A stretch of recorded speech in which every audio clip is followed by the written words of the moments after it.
And good evening, everybody. Welcome to the Bullet Grill House High School Sports Pregame Show. Craig Irwin, Brian Besh, Chris Moran sitting in on the far end here at Bullet Grill House. And Brian, I ain't even going to talk about him. Craig Irwin, 590 Sports. You can find us on Facebook. Give us a like, give us a share over there.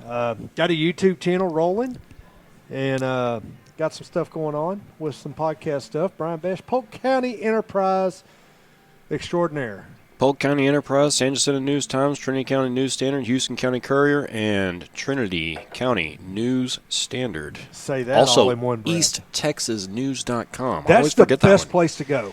I always forget that one. That's everything combined into one. Download the app. It is. You can pull it all up. You're going to get news for over 5 counties, and actually even outside the county. So it's a one-stop place, and it's kind of like the 7-Eleven for all of our Circle K, 7-Eleven. Yeah. You know, whatever your favorite store is. Grab your coffee and sit down and go to reading. Yeah. And good evening, everybody. Welcome to the Bullet Grill House High School Sports Pregame Show. Craig Irwin, Brian Besh, Chris Moran sitting in on the far end here at Bullet Grill House, and Brian, I ain't even going to talk about him. Craig Irwin, 590 Sports. You can find us on Facebook. Give us a like, give us a share over there. Got a YouTube channel rolling and got some stuff going on with some podcast stuff. Brian Besh, Polk County Enterprise Extraordinaire.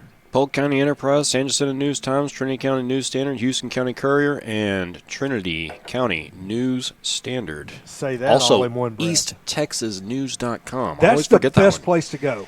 I always forget that one. That's everything combined into one. Download the app. It is. You can pull it all up. You're going to get news for over 5 counties, and actually even outside the county. So it's a one-stop place, and it's kind of like the 7-Eleven for all of our Circle K, 7-Eleven. Yeah. You know, whatever your favorite store is. Grab your coffee and sit down and go to reading. Yeah, definitely do it. I tell you, y'all had me glued this last week on articles. And, one of them in particular really kind of got a lot of shares, I'm sure, out of that deal. And I'm just going to leave it at that. Okay. Because we're talking about the kids. And I'm guessing it's positive. a San Jacinto story. Yeah, San Jacinto County story, probably evolving around the Cold Spring Dixie Youth League. Yes. And that is it was a big hit, and also went out in our newsletter that we've started sending out. We've started sending out a newsletter on Friday morning and Monday morning, and it's starting to get some traction there too. Let's talk about Bullet Grill House. Let's do it. Chris sitting over here. He's the face that you see. Barb's the one who runs this place. And she'll tell you real quick, and I'm just going to throw it in for her. Go Michigan State. Yes. Hey. Yes, Especially this week. It's the best rivalry week this week. So I'm Go Blue. She's Go Green. So we'll see what happens Saturday night at the big house. You're wearing the green pajamas. I am not wearing the green pajamas. You are. That's what she told me. You're going to be wearing the green pajamas. But, dude, got through week 9 of high school football. Going to throw this disclaimer out is part of this is a lot of games got moved to Thursday night this week. It has. Already. And talking about it, doing an update for the YouTube channel there at 590 Sports. You can find it on YouTube. But so kind I'm of guessing looking at it, a lot of those games are natural turf fields. I was going to interrupt you, but I'm guessing this show will be played on Thursday and Friday because there's going to be 2 different days that the game's going to be played. The Cold Spring game and with Shepherd's going to be Thursday, and then the Livingston game will be Friday. For what we're hearing right now, it's going to be it's locked in. Yeah, and I've got that from a very good source. They're on turf over there in Splendora, so they are. That would be why they would stay on Friday night. In my opinion, is they're on turf, so field conditions, it'll be slick but not muddy, so they don't have to worry about running any uniforms. Absolutely. But back to Chris in Bullet Grill House. Friday night, if you're not at the Livingston game, you'll be able to watch who? We got some Astros World Series game going on. So that's what we were discussing earlier, that it may be an easy decision this week to move the games from Friday to Thursday, because there's probably a lot of people out there that they love high school football, but this is a World Series game 1, and yes, a lot of people want to see it. So come out here to Bullet Grill House, see it, especially if your game got moved to Friday our patio is, we got all the TVs inside, but we also got the outside patio, and we got the blind. We'll get the blinds down. I pulled the heaters out today, so if it is a little chilly Friday night, we'll fire up the heaters. We're rolling with hoodies on Wednesday night right now. And that's – Brian's got closed-toed shoes on. Did y'all notice that? I do. He can't hear himself. I can't hear myself. Ken keeps jacking. Engineer Ken. Well, can you hear me now? We've been able to hear you. Unfortunately. Okay. I couldn't hear myself. But no, it's getting that kind of weather. Like it's starting to be the late October, early November type weather, to where the toes start to get cold, and if your feet are cold, like you're miserable, right? Yes, 100%. But you need the hoodie. You need the hoodie in the morning, and then you need the hoodie at night. I hate this time of weather. I got my hoodie sitting right back there. The good thing is, I'm looking around and I see 4 gigantic heaters. So it doesn't really matter what the weather is. If it's 20 degrees out here, you're going to be warm out here on the back patio of Bullet Grill House. Let's talk about how warm that Pick'em segment was last week. Look at the transition. And let's talk about the games. We're going to start off. You must have done well, because you transitioned that real quick. Well, I did okay. I think we all did okay, minus the Livingston Vider game. And you went Vider. You batted 1,000 last week. I did. I don't feel wonderful about it, and I wish I was wrong. Judge did in the playoffs. I think you could probably take a poll out here, and we all batted better than Aaron Judge did. No, that's the truth. What was he, like 2 for 26? He walked a couple of times. I know that. But those don't he count did as get at on bats. base. Yeah. So, but no, that was fantastic, and no, I really don't feel good about making that pick, and I wish that I would have been wrong. I wish you guys would have been right on that one, but. Yeah, it was a tight game overall. It was a very tight game, and I was really impressed with the effort over there. Barbers Hill defeats Kingwood Park 42-21, final over there. And we talked about that game at length in the Pick'ems, and I think we went unanimously for Barbers Hill in that one, and rightfully so. And Kingwood Park had an undefeated record. And over there on 590 Sports, buddy of mine, Scott Lucas, he threw out there, he's like, man, he was upset Kingwood Park lost. But I told him, I said, man, it's a product of a weak schedule. That's why they were undefeated. But out of that district, you got Porter that's in that district. We may slip in and talk about them a little bit throughout the show. But Jasper defeats West Orange Stark 34-14. First time in a long time that we're going to talk about Jasper making the 4 spot in the making the playoffs in the 4 seed. Yeah, it's insane because we talked about it on Monday, to where some of these districts they're incredibly stacked with football schools, and I say football schools because Jasper, that's what they're known for. But you got West Orange Stark in that district, and you just got a ton of schools over there that are just known for football, and it seems as though especially in our area, there's 3 or 4 districts to where they've loaded them up really, and there's just a ton of competition throughout. That district there, you got Silsbee, West Orange Stark, Jasper, and Hampshire Finette. That's stacked.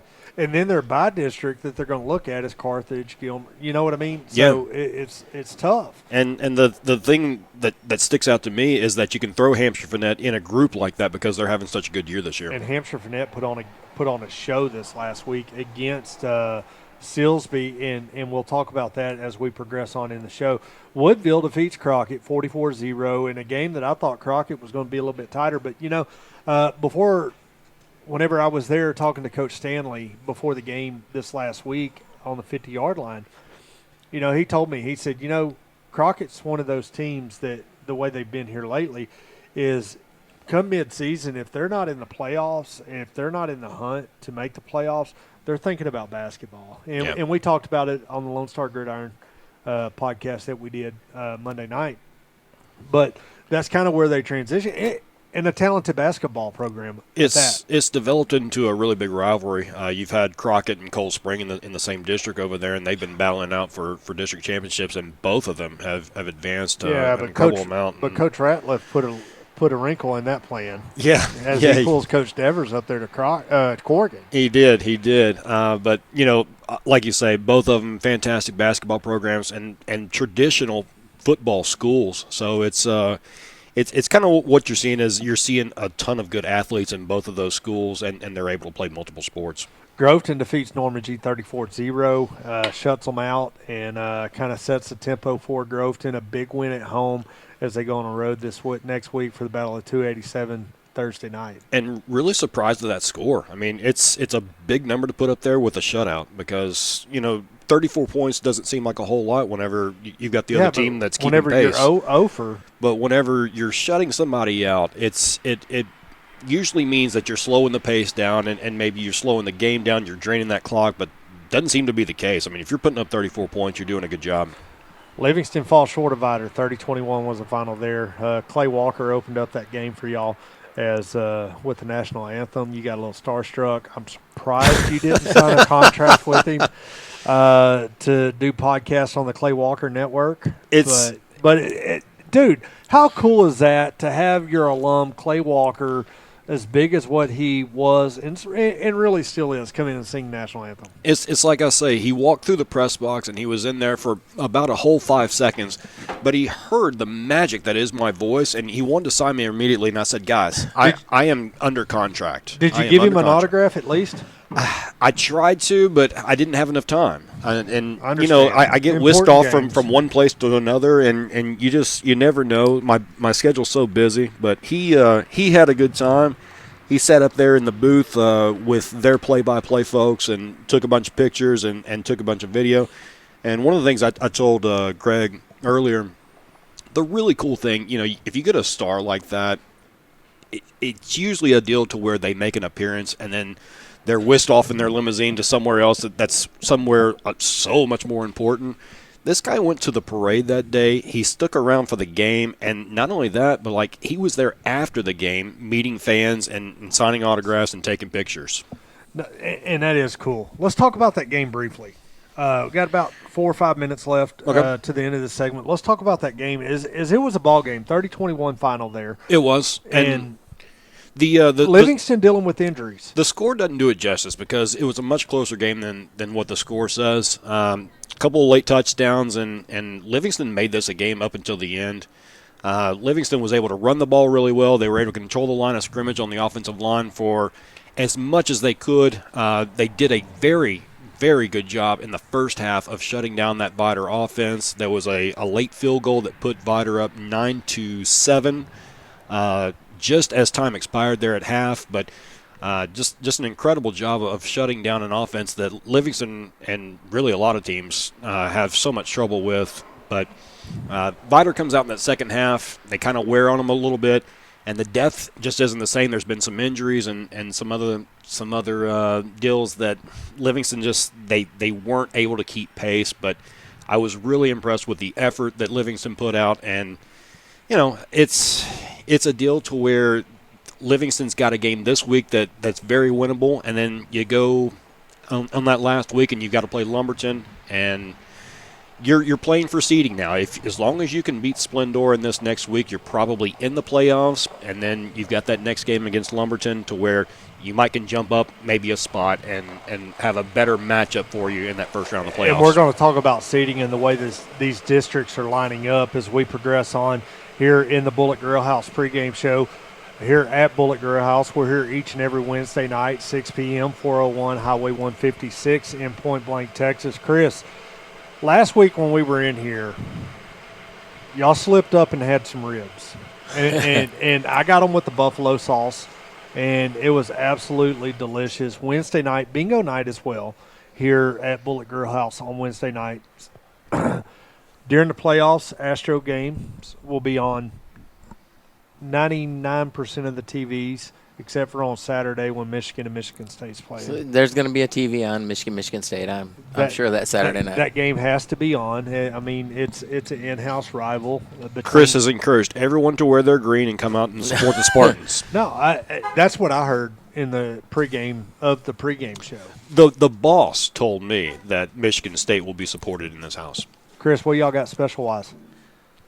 Well, we're gonna have some. We'll have some drink and food specials for all the games, so we're still kind of putting those together. But during the game, Astro game, we always had specials. Been doing some hot dog specials, some wing specials. So plan on that during the game. Come in, and I'm sure we'll have something going on, some drink specials as well. Because we got the Astro game Friday night, we got the Astro game Saturday night, all day college football Saturday, and then Sunday we got a day off for the Astros. We're going to have our Halloween party. So if you missed the Halloween parties at some other places and you want to come out Sunday night, we're doing a cartoon theme. We'll have DJ Jerry doing some karaoke, playing some tunes, 6 to 9. So come on out, wear your costume. You get a free drink if you wear a costume. So lots of good stuff going on here at Bullet Grill House. We're going to take a break. When we come back, we'll come back with segment number 2 of the Bullet Grill House High School Sports Pregame Show. We'll be back right after this.